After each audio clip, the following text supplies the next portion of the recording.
It's 7 o'clock in the evening in France, and no, sorry, 7 o'clock in the evening here in Hobart, and 9 o'clock in France. So we've got another interesting day coming up. All the actions at the lead of the fleet, and let's have a look here. Guy's actually flying. He's been moving really quite quick lately. Topped some new weekly records for him. He's currently doing 7 knots. We're just waiting for it to roll over to the 8 o'clock position, but certainly right now, the last 4 hours prior to that, it's been 7 knots, and he had 139 nautical miles in the last 24 hours. So he's right on the edge of this wind, relevant to this high pressure system. So that's not too bad. And had a good chat with Elliott last night. He rang up talking about his plans, and he's making moves to get the boat repaired and so on. So anyway, Simon, 96 nautical miles in the last 24 hours. He's got a hole up there that had kept him a bit slower than normal, and 138 nautical miles for Abolish and 110 for Kirsten. So she's losing out again there. Googs, 138, which is pretty cool. And 39 for Jeremy. He's in a bit of a hole as well. Herbert Jones flying at 140 nautical miles. And Elliott, 66. And Guy, 138, as I mentioned. So all pretty reasonable stuff. And there's an answer for everything there. So I can't see Elliott at that level. So here he is here. He's slowly getting closer to Fremantle. He is absolutely going to Fremantle, not into Albany. And Josh, his manager's got some things organised there, and some locals there. Pip Sawyer has been helping, and all sorts of things. So they're looking pretty good for a repair job pretty quickly once he arrives. But I doubt whether he's going to leave. We'll just see how that pans out.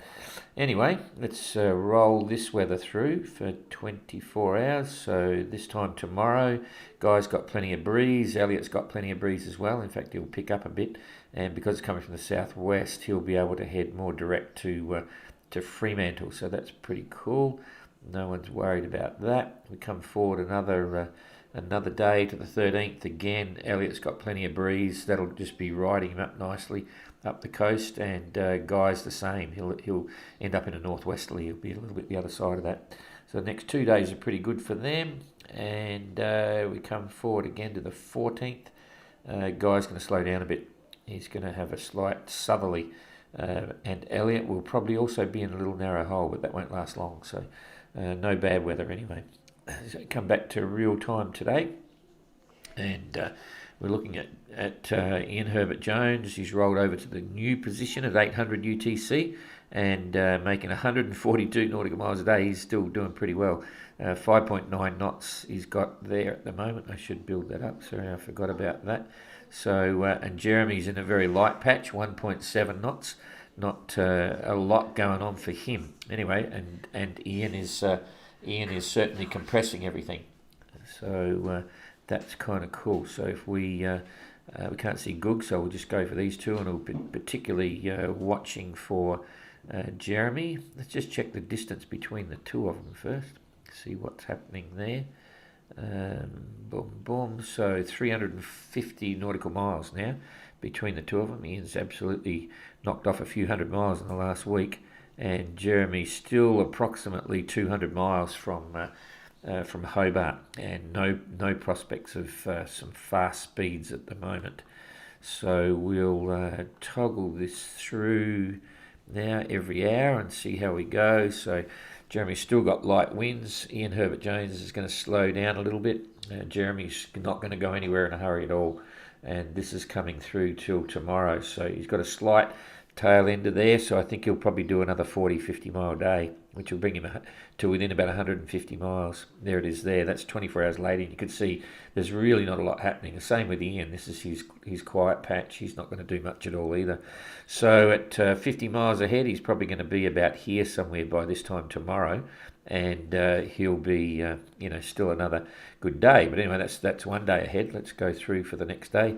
Still not a lot of breeze there at all. So here he comes through to midnight, and then gets some breeze, but it's on the nose. So he's going to have light headwinds. So by this is 2 days from now on the 13th. So that's the evening of the 13th. He's absolutely not there yet, and I'd say he's probably, let's see where 100 miles is. We'll go from here across to about there.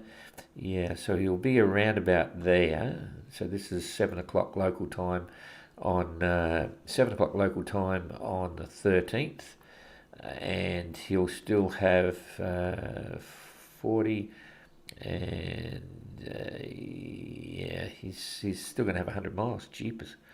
So it could be the 14th, late on the 14th, I think. 11th, 12th, 13th, 14th, yeah, sometime on the 14th, we should see him through the gate, and Ada's going to try and hang around a little bit longer to meet him, but you never know. She's supposed to be on a plane tonight, but she's changed all that. And anything you'd like to say, Ada? No? No? Okay, so Ada's going to stick around until, hopefully till Jeremy, but she's got to get out of here on the 14th, so maybe a close run thing for Jeremy. But yeah, Ian's going to close up a bit as well. So that's pretty good for there. We'll get out of this one now and come back to today's weather. And we'll come across here. Captain Goog's been doing pretty well. Pretty well indeed. So currently, you can see he's got a nice breeze, a south-southwesterly, doing 5.2 knots, 138 miles in the last 24 hours. And yeah, no complaints there at all. We can actually see Kirsten and Abolish, so we'll talk about them at the same time. And Abolish is really doing well, and I think this is perfect conditions for his super top secret sail, his secret weapon, and I really think he's been running that, which is why he's come down on the course a little bit, knowing what it is. He can't point with it, but he can certainly make ground on reaching, and it looks like that's exactly what's happened. So going to be interesting to see how that plays out. Okay, so Abolish now with the 8 o'clock position, done a 130 mile day, and he's doing 4.6. That's pretty cool. Finally, Kirsten is sailing faster than Abolish. That hasn't happened for a while. She's doing 4.8 and did 107 nautical miles a day, so that's good to see. Back in the hunt, and Captain Goog 5.2 knots and 138. Yeah, we went through that. Right, so let's just toggle this through and see what happens with the whole thing. So now there's 1, 2, 3. I'm just going to push this through. Here we're coming up. You can see both Kirsten and Abolish, not much breeze there, but it's starting to lose it by about midnight tonight. So he's only got about 12 hours, and then they've got a constant breeze. Michael's missing out. He's going to go quiet for a bit, but it's still a nice breeze to go. He'll have his mizzen staysail up again, and he'll be trucking along, so he's not going to lose too much there. There's still a bit of breeze to keep sailing. Kirsten and Abolish will really love this. They'll be heading up in the course. It's a nice, steady, consistent southerly. Big airflow, southerly airflow, and it blew that low pressure system above them out of the way, so they'll absolutely like that. So that's 24 hours from now. So they're probably going to do a 70 mile day. Then coming into the 12th, gets a bit interesting with this high pressure system at the bottom of New Zealand. The centre of it starting to come out and chase them, and that's going to again keep them not fast at all. It's not too bad, but I reckon it's going to be another 70 mile day. So they're probably looking at two days, 185 or something, another one about 70. Maybe a bit more. So now this is on to the 14th. This is 3 days on. And in 3 days, that's 150. It's about 200 miles. Or say about, less than 200, 150. Yeah, maybe 200 miles. So they'll be over the top then. So they should be underway. They'll be over here somewhere. So they've got that breeze, and they might get lucky if we just pull this across, get rid of that again. And I think they'll keep ahead of that. But let's just, I've got to activate that. Yeah, it should hold there for a while, I think, by the look of it. Yeah, so that's coming into, they'll be on a roll. Once they get over the top, I think that they're out of that zone. This was always a bit of a challenge here. Oh, it's starting to come across, maybe. But anyway, I think they'll be well enough ahead, so we're into the 15th there.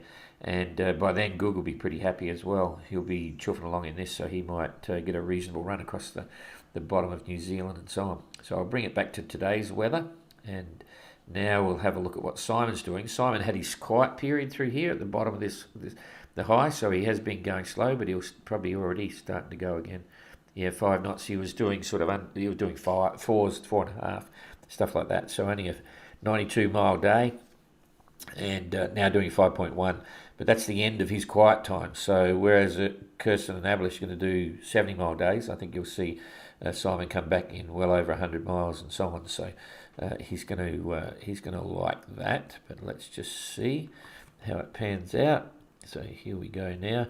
Yeah, you can see straight into some pretty good northerlies, bit of breeze. I saw this, had a look at this afternoon, and I checked it out.